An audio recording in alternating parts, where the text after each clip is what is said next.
Welcome to the Samad Academy, one-stop e-learning platform for accounting and taxation. इस video में हम बात करेंगे TCS प्रोविजन अंडर GST। पिछले वीडियो में हमने TDS रिलेटेड प्रोविजन को समझा। इस वीडियो में हम TCS के बारे में इंफॉर्मेशन कलेक्ट करेंगे।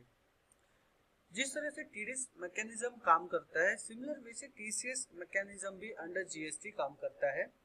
ये किस तरह से काम करता है, इसके प्रोविजंस क्या है, इसका रूल्स क्या है, TCS कौन कलेक्ट कर सकता है, विद एग्जांपल के साथ हम इस वीडियो में डिस्कस करने वाले हैं। और साथ ही साथ इसकी एंट्री हम कैसे रिकॉर्ड कर सकते हैं टैली में, वो भी हम यहाँ पे देखेंगे।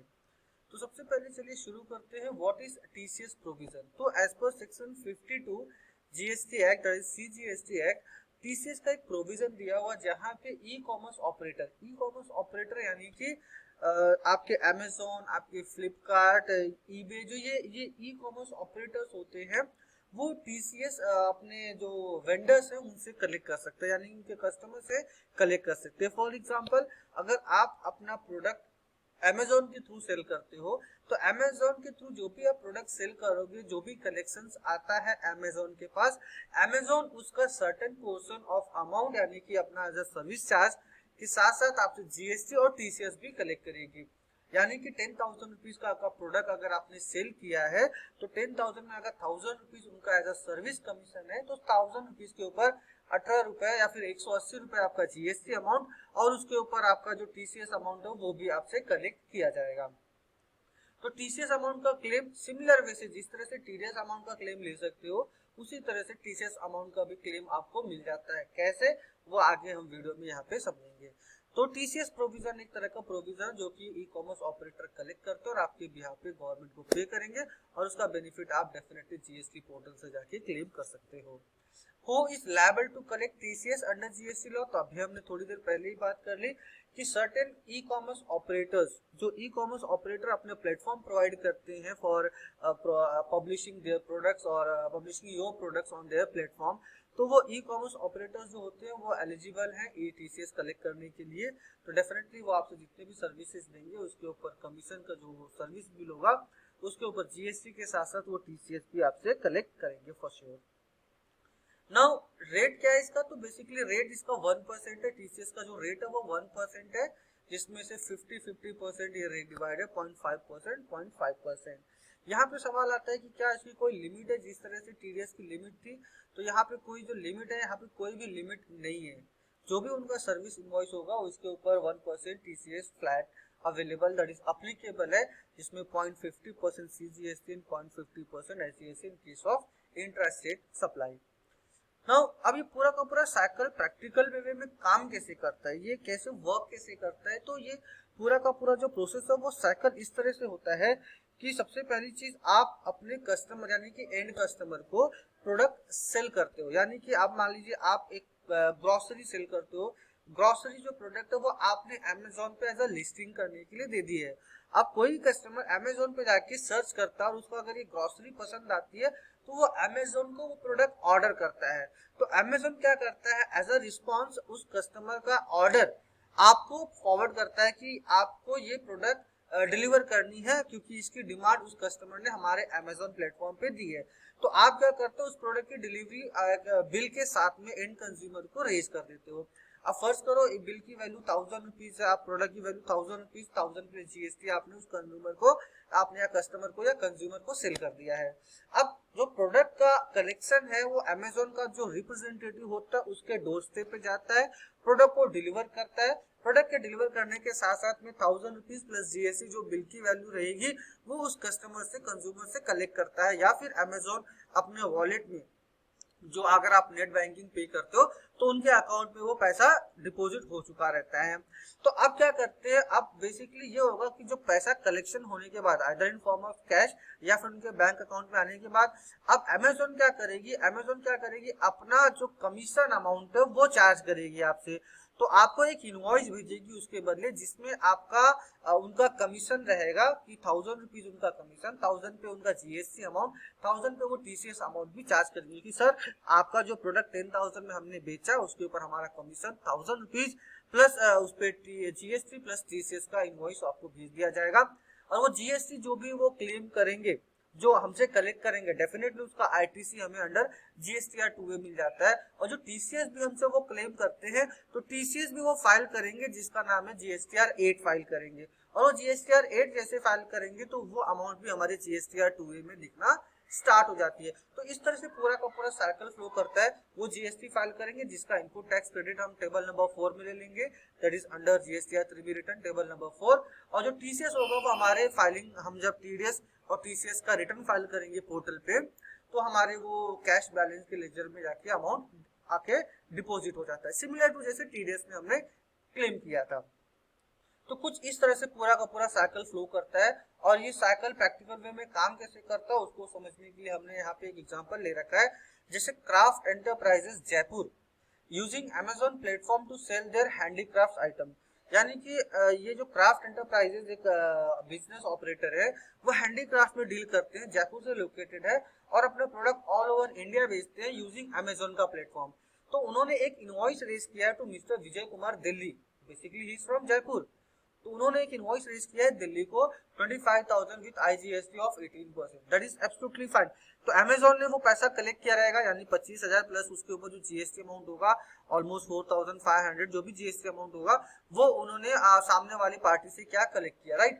अब कलेक्ट करने के बाद क्या हुआ, अमेजॉन ने जब पैसा वो पूरा का पूरा अमाउंट जब सामने वाले को पैसे को ट्रांसफर करेंगे तो उन्होंने क्या किया, अमेजॉन ने एक इनवॉइस भेजा, उस इनवॉइस पे क्या दिखाया कि सर सर्विस चार्जेस हमारा 3,000 होता है, उसके ऊपर जीएसटी बनता है 540 रुपीज और उसके ऊपर हमारा टीसीएस भी है 30 रुपीज एट दैट 1% 3 ईयर के ऊपर, तो हम आपसे टोटल 3570 चार्ज करेंगे। आप क्या करेंगे, जो आपका इनवॉइस की वैल्यू थी 25,000, इसके ऊपर जीएसटी जो अमाउंट था आपका 18% का, उन्होंने कलेक्ट किया है कितना, उन्होंने कलेक्ट किया है 25,000 प्लस 4,500 29,500। अब इसमें से वो पे करते वक्त क्या कर देंगे, लेस अमेजॉन का इनवॉइस जो रहेगा वो इनवॉइस की वैल्यू क्या कर देंगे, वो कम कर देंगे, कितना 3570। तो आपके अकाउंट में कितना पैसा आपको रिसीव होगा, आपके अकाउंट में पैसा मिलेगा 25,930। 25,930 जो पैसा मिलेगा, ये 4,500 जो उनका आपको पैसा कलेक्ट किया आपने, ये आपकी लायबिलिटी बन गई है। टोटल आपको इतना पैसा मिलना चाहिए था, लेकिन 3570 कट किया तो इसमें से 540 जो जीएसटी जिसका आप आईटीसी क्लेम कर लोगे, जीएसटी आईटीसी, और ये 30 रुपीज का जो टीसीएस है उसका आप ई कैश लेजर वॉलेट में पैसा आप क्लेम कर सकते हो, यानी कि वो पैसे को यूटिलाइज कर सकते हो। और साथ साथ में इस पैसे को आप 26AS में अगर वेरीफाई करो तो नहीं कर सकते, बिकॉज ये इनकम टैक्स का टीसीएस नहीं है। इनकम टैक्स का टीसीएस वो बेसिकली 26AS में दिखेगा, लेकिन जीएसटी का जो टीसीएस है वो आपको जीएसटी पोर्टल पे ही दिखाई देगा। तो कुछ इस तरीके से पूरा का पूरा ये मैकेनिज्म, ये पूरा का पूरा फ्लो काम करता है। अब चलते हैं टैली में, इस एंट्री को देखते हैं करके ये पूरा का पूरा केस स्टडी आप कैसे टैली में इम्प्लीमेंट कर सकते हो। तो चलिए चलते हैं टैली में और देखते हैं एंट्री कैसे करनी है। तो चलिए टैली में हम आ चुके हैं। यहाँ पे सबसे पहले जो एंट्री हम रिकॉर्ड करेंगे वो होगा हमारा सेल्स की एंट्री, जो हमने फाइनल कंज्यूमर को प्रोडक्ट सेल किया है। तो क्राफ्ट एंटरप्राइजेस ने जो प्रोडक्ट सेल किया मिस्टर विजय कुमार को, वो सेल्स की एंट्री है। हालांकि उस सेल्स की एंट्री को अपने इस प्रोविजन यानी कि टीसीएस प्रोविजन से कोई लिंक नहीं है, बट एज अ प्रोसेस जब हम ये केस स्टडी को इम्प्लीमेंट कर रहे हैं तो हमारा ये भी है कि हम इस एंट्री को, सेल्स एंट्री को भी टैली में रिकॉर्ड करें। तो चलिए, हमने यहाँ पे मास्टर्स ऑलरेडी बना रखा है mister Vijay Kumar. Bill to हमारा ये रहेगा, हम शिप टू कर सकते हैं। अगर हमने प्रोडक्ट अमेजोन के ऑफिस में भेजा है, अमेजोन आगे फॉरवर्ड करेगी तो हम डायरेक्टली यहाँ पे अमेजोन सेलेक्ट कर सकते हैं, या फिर प्रोडक्ट हमने ही डायरेक्टली एंड कंज्यूमर को भेजा है तो हम यहाँ पे विजय कुमार सेलेक्ट करेंगे। डिपेंड करता है कि आपने प्रोडक्ट डायरेक्ट कंज्यूमर को सेंड किया है या फिर आपने अमेजोन के थ्रू, हेडक्वार्टर के थ्रू प्रोडक्ट को आगे फॉरवर्ड किया है, तो उसके अकॉर्डिंगली आपको यहाँ पे सेंड करना होगा, सेलेक्ट करना होगा।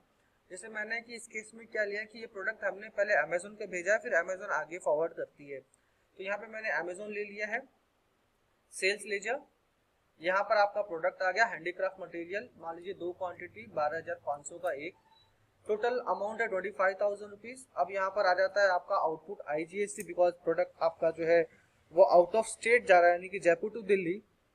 तो यहाँ पर आपका आ गया सेल्स की एंट्री। अब यहाँ पे जो टोटल कलेक्शन होने वाला है 29,500, ये पूरा का पूरा कलेक्शन किसने कर लिया, ये पूरा का पूरा कलेक्शन जो आ चुका है ये हमें इस कस्टमर से नहीं मिलेगा, बल्कि ये पैसा हमें मिलने वाला है अमेजोन से। तो अमेजोन से पैसा जब मिलेगा तो क्या करेंगे, इस एंट्री को हम जर्नल में रिकॉर्ड कर देंगे।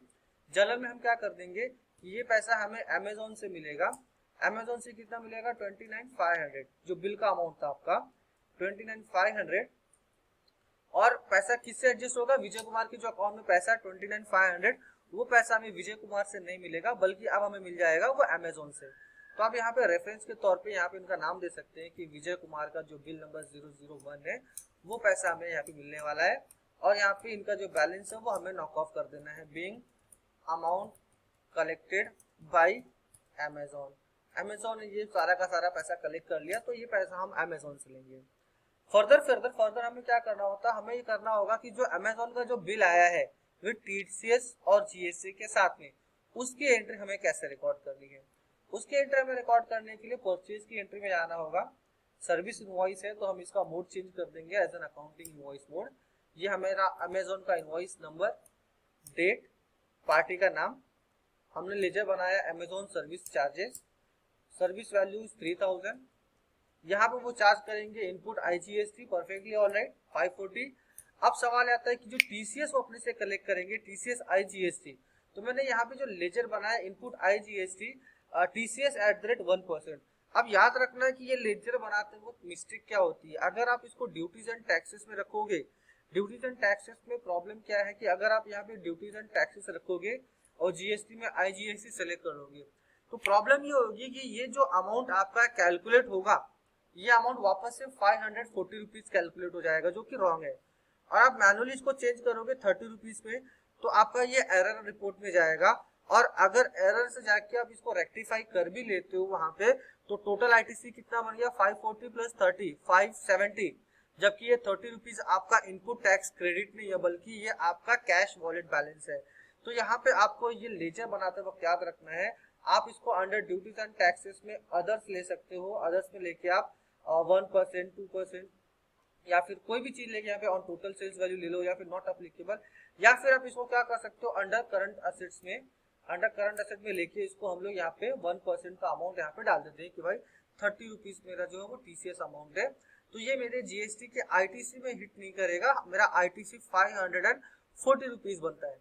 अब यहाँ पे क्या हो गया, आपका टोटल वैल्यू डन।